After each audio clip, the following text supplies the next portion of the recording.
When the leaked Manhunt builds dropped in 2024, I mostly focused on the Manhunt 2 0.01 build, because I knew Manhunt 2 a lot better, and there were other people covering the Manhunt 0.69 build.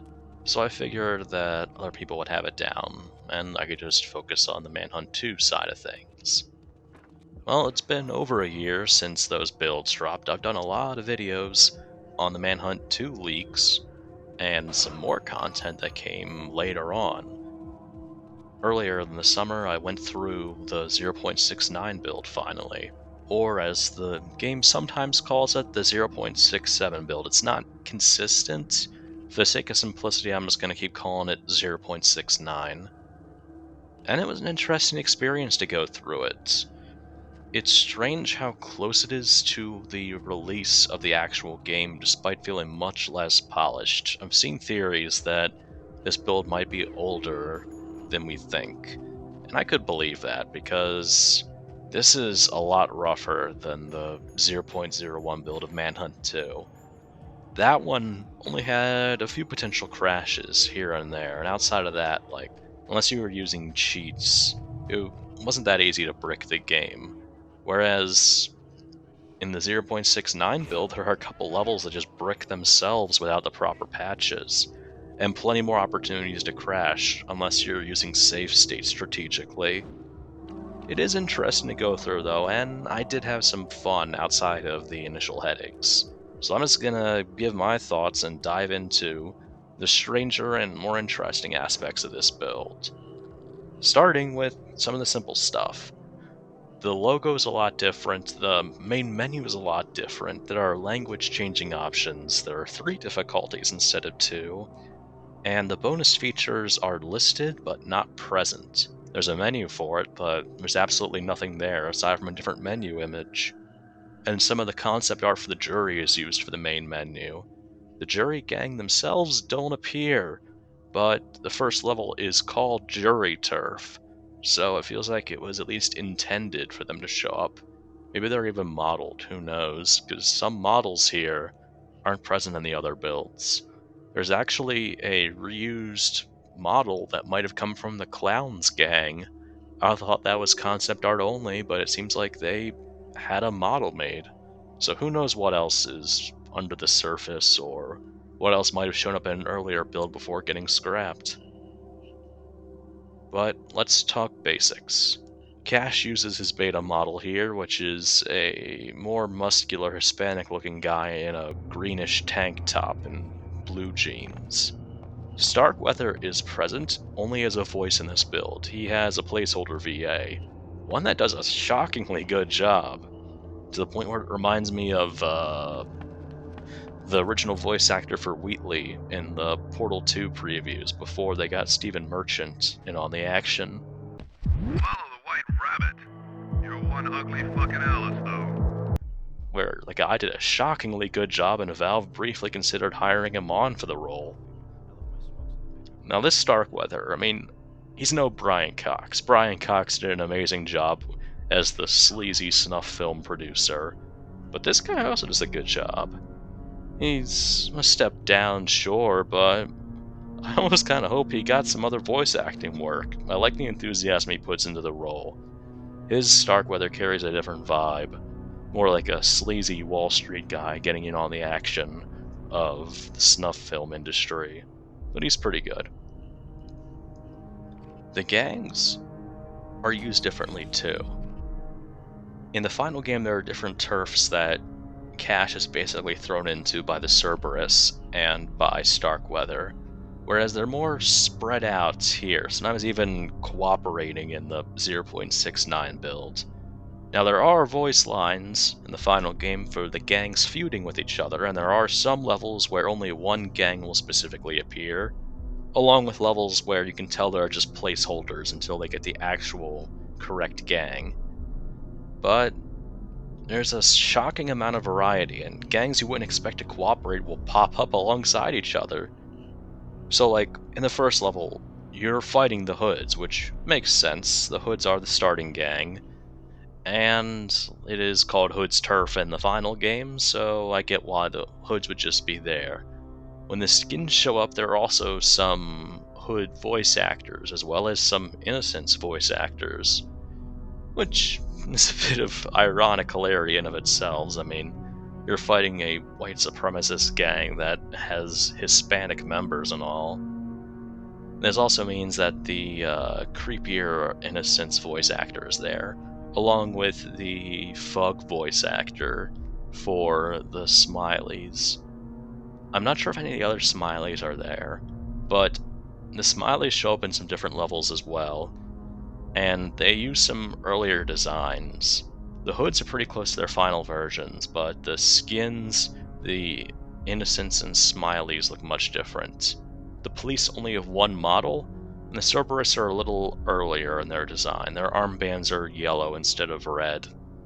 And there aren't any models for the SWAT, so Cerberus pop up in their levels as well. In terms of the story, it's kind of hard to track it. The levels just feel like they were kind of placed in the order they were made. There isn't really any connective narrative tissue between them. The order is different from the final game in some areas. And as you all know, there is an entirely cut level that appears in this build. The Pain Factory, which is set in some sort of prison or factory environment. It's tough to make out what it is exactly. It's a very fantastical location for an otherwise grounded game. You're going up through the different floors of this factory, completing different challenges. It's on the rough side of things, but it's unique, and it's cool to play through something that is genuinely unfinished and cut from the final game. I'm not sure where it would have fit narratively, or if it could have been intended for some sort of bonus feature. I kind of doubt that, though, since there is a bonus feature menu and this isn't in it. And as for why it was cut, I mean, given how rough it is, given how the last section isn't even finished, and how there's the potential to crash it, I guess they just didn't have enough time to polish it, or they couldn't find a way to make it work within the narrative. The time to die level is also completely different here. It's called Weasel, and involves you hunting down and killing 3 guys in rabbit outfits, the early versions of the white rabbit enemy. And there are different hoods around that are going after you in the meantime. They will just infinitely spawn, so unless you actually know that you're supposed to go after the weasels, you can just waste an entire hour in this level, like a certain player might have while playtesting it or going through it blind. That's the thing, this is not a build I would recommend playing blind. I would recommend doing some research on how to get the levels working, which levels crash more than others, and so on. I could only get Subway working through a patch that a friend sent me, and I couldn't get Mansion Exterior working at all. I'm not sure. I mean, it seems like it's playable. I saw some footage of it in a compilation of a 0.69 playthrough, but I couldn't get it to work for the life of me, even with that patch I was sent. There were several patches I had to use to get this working. One to put 60 frames per second, one to get past the dongle protection that blocks off the game, and some other fixes and things of that sort for visual clarity and consistency. That said, I still ran into a lot of crashes across the board. Some are just because levels are not finished and they have certain issues, others were just unpredictable and tough to map out. It shows the state of development for it. There are some levels like Weasel where there are just flat, plain development textures in place instead of the actual detailed textures that would be used. This can occur in a number of places. In the prison cell block level, there are different crates that just have a flat green texture. The original version of Graveyard Shift, which is this pharmaceutical factory instead of a chemical factory, also has those blank green crates to use as cover in the shooting sections. As for the bosses, they're interesting, admittedly. Pigsy's pretty close to his final version, just with different weapons you had to use and different animations for the executions you perform on him. Ramirez is totally different, whereas in the final game you had to kill him using guns, and you couldn't sneak up on him. In this, you are in more of a basic game of hide and seek, where you were on one floor of a war dog's turf, they were hunting for you, and you had to eliminate his different men searching around the area. If you tried to sneak up on him, he'd find you, and you would have to get into a proper melee fight to finish him off, and after that the level would end. The Cerberus leader, I would guess he's a boss in this build, but he only exists with placeholders, like the Tramp model, and if you manage to teleport in to fight him in his room, the game just crashes. Again, there's a lot of areas that crash, and I think it's just because of how much is unfinished. A common trend I noticed playing through this build was that some levels have radically different objectives and concepts, and in the final game they're typically replaced with these shooting gallery sort of levels, most infamous of which being Maul, or View of Innocence. In the final game, it's one of my least favorite levels. You just go from point to point shooting at the innocents until you get a tape that you can play. There's cover and bad shooting mechanics. Manhunt 2, I honestly really like it. I like Manhunt 1 as well. It has really, really good high points. The problem is Manhunt 2's low points for me are still fairly decent, whereas Manhunt 1's are just frustrating to the point of me not even wanting to play it. And it has several of these, like Border Patrol and Key Personnel and View of Innocence, where they all rely on the frustrating gun mechanics and give you little to no chances to use stealth, which is where the gameplay really shines. And at least in Manhunt 2, there are some opportunities for stealth with the gun executions and such. Though, this build kinda allowed for that in a way. There were times I found myself sneaking up on enemies to silently headshot them with the revolver and then go running as they would try to investigate. It kinda gave the feeling of like a hunter versus the hunted vibe, even though it wasn't a technical execution. Speaking of guns and executions, there's only one level of execution per weapon. Like, you can't have the yellow or red executions. There's just one, usually kind of glitchy animation, and that's about it. And some weapons just flat out don't even allow it. I mean, same as the final game, the guns don't allow executions, but here, from what I could tell, the baseball bat with spikes doesn't either. Even though in the final game, if you manage to spawn that one, it actually will be able to execute enemies. The ice pick and the baseball bat with spikes are both used here, in Pain Factory, actually. And it's neat to see them in action. As for the other gameplay aspects, biggest thing I noticed is that the features are a lot rougher. Enemies practically have eyes in the back of their heads, and it can be tough to tell if you're going to sneak up on an enemy successfully or not.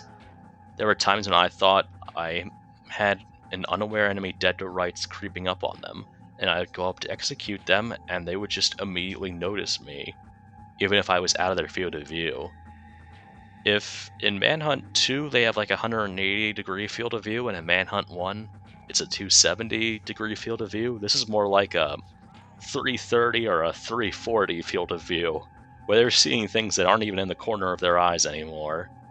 I mean, I know that the original game had tougher AI, but I think they nerfed it, comparing the 0.69 build to the final game, because enemies will actually spot you in the shadows, even if you got in there with no one noticing you. There are times enemies will just walk up to the shadows, poke their heads around, and then pull you out, or just run in with a weapon and start attacking you. Which is very frustrating, as is the fact that shadows are a lot tougher to predict. They don't always exist in areas that make sense, and in areas where they should be present, they aren't. There are some levels like Pain Factory where shadows are almost entirely absent, meaning that you sort of have to juke enemies around obstacles to try to get them off your trail. And you can't hide bodies in shadows either. I mean, you're given a tutorial to do that, but it doesn't do any good. Enemies will see bodies in the shadows, no matter how deep into them they are. They'll still see it, they'll still get very suspicious, and if you're anywhere near the area, they'll pull you out of the shadows to fight you. A very, very common thing for me was using up a lot of my sprint bar to get away from enemies and find a place to hide. Since enemies can mostly keep pace with you, your sprint's only a little faster than them, and this leads to make or break moments where you're just sprinting into the shadows hoping that nobody spots you, because you barely broke contact with the enemies chasing after you. Some level sections also had issues with enemies traversing, like between checkpoints, which I had to exploit, like in the zoo level, in order to thin out the herd. I will say, as much as I hate the grappling feature because of how much enemies abuse it, I do like the heavy hit and light hit mechanics of combat. I feel like Manhunt 2 removing that for just one type of hit was a missed opportunity. Outside of that, the soundtrack, which is okay. I do like the suspicious song, the menu track, the base level track. The problem is that the base level music just has a very bad looping, where after its first playthrough it'll hang on a few notes and just stay at that until you finish the level, though the suspicious and action music can sometimes overpower it. There's also the killer cutscene music, which has a couple variants and a silent version.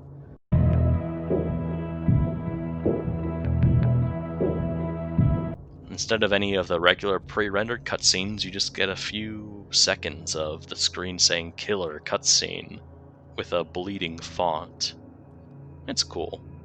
Other aspects of the build. What do I think it was going to happen with it? The story seems like it would have been about the same. Similar plot beats happen. I mean, not with Cash's family being kidnapped and eventually killed, but it seems like it still would have involved Cash going to death row, having his death faked by Starkweather, then going through the different trials, through the different gangs for the film, before eventually doing the challenge with the White Rabbits, getting set up to be killed, and going after Starkweather from there. Eliminating Ramirez, going through the place protecting the journalist, and eventually going to Starkweather's mansion, where he'd fight through the Cerberus, kill Pigsy, and presumably kill Starkweather. I say presumably because Starkweather does not have an office in this version of Deliverance or Attic. Once you get to the area where his office would be, you just finish the level. So after you beat Pigsy, there's no section where you fight a few more Cerberus, then go to town on Starkweather with a chainsaw. The journalist is another point that I wanted to bring up, because she, or in this case he, is a completely different character. Whereas in the final game, the journalist was a woman investigating Starkweather, here the journalist is a man investigating Starkweather, one who could carry a gun and fight enemies if you picked up a gun, who had different dialogue chewing out Ramirez and Starkweather that is completely different from the final journalist, though the level that she's in, or he's in, is very much broken. That Starkweather guy, I don't like him. Politicians are all crap. That Ramirez guy is a real living, breathing prick. I'll smash his face in if you don't shut up. And even with a lot of cheats, I couldn't find a way to properly get past a section that just broke. Though you can finish the level if you no-clip to the original ending point. Another thing to note about the cheats is that there's a leftover option for night vision that you can configure with 6 different colors. And this lines up with a HUD icon and unused references to a night vision power-up. It's neat to see what it actually looks like. There's a bit of distortion with the way the vision looks, but it's very handy in some levels because for the most part they're dark and can be tough to navigate. So it's cool to be able to throw those on and to see what that power-up would have looked like. I'm assuming that's the same effect that we would have seen in the final game. I don't know if the vision would have been different. Oh, it's possible. I mean, the Cerberus have red goggles and all, so maybe they would have let us toggle it. But that's me just throwing ideas around. Most of the guns work fine, from what I can tell. The revolver has some issues with reloading properly. It can only load 1 or 2 shots sometimes, depending on whether you're in cover, aiming, and so on. The Colt Commando just flat out didn't work for me. It would crash the game whenever I would try to equip it. The sniper rifle is called a PSG-1 despite having the model of an Enfield Enforcer. The light handgun is called a Glock. The SMG is called the Uzi, and so on and so forth. Their names are pretty close to their real-life equivalents. I'm guessing they changed them to avoid copyright issues, which would make sense. Rockstar was a decently big company at the time, but they've been known to avoid legal problems and to try to duck around them. Like when they re-released Vice City to have less offensive moments involving different communities in Miami, which takes inspiration from. But yeah, I see why Rockstar had faith in this project. I see, even with the rough aspects, like, I replay the 0.01 build from time to time. I don't think I'll replay 0.69, but that said, I'm glad I played through it, even doing so blind, because it was a fascinating experience. It felt like I'd stumbled into some sort of, creepypasta at times, especially the mall level. I loved that one. I love the spooky aspect when you're going through the stores and you're seeing the hunters stalking you and watching you through the windows before they're eventually revealed, and how you're doing these different errands while ducking around different enemies. It had a totally different vibe. It was really creepy, really entertaining, and I really wish that's what we would have gotten, because not all the gun-based levels in the first Manhunt are bad. I liked Press Coverage, I liked Divided They Fall, and Kill the Rabbit as well. Those were all very well done. I had fun playing them. But the ones that got reworked into shooting galleries like View of Innocence, they really suffered because of it. But it just goes to show you, some things you just have to finish up in time. I'd imagine Rockstar was probably trying to crunch out the game. They didn't want to miss a deadline or something. But for the most part, I'd say they polished up the 0.69 build into something that's really good, and I see why it has such an enduring legacy. The Manhunt series is a classic. Both games, to me, are very influential, and they both deserve to be remembered fondly. And I hope we can learn more about the development of both games in the future. There are already still things popping up from time to time, and I'm hopeful that maybe we'll see more of stuff that was cut. Maybe early versions of the gang leaders from Manhunt 1 that didn't make it.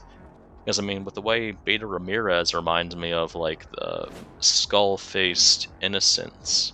Who knows, maybe they had a bin bag or a scarecrow model made. Maybe they had made a proper night vision model for the power-up. Or maybe they had some models for the jury. We know they had something for the clowns. Maybe the cam heads had them. It's all exciting stuff to consider.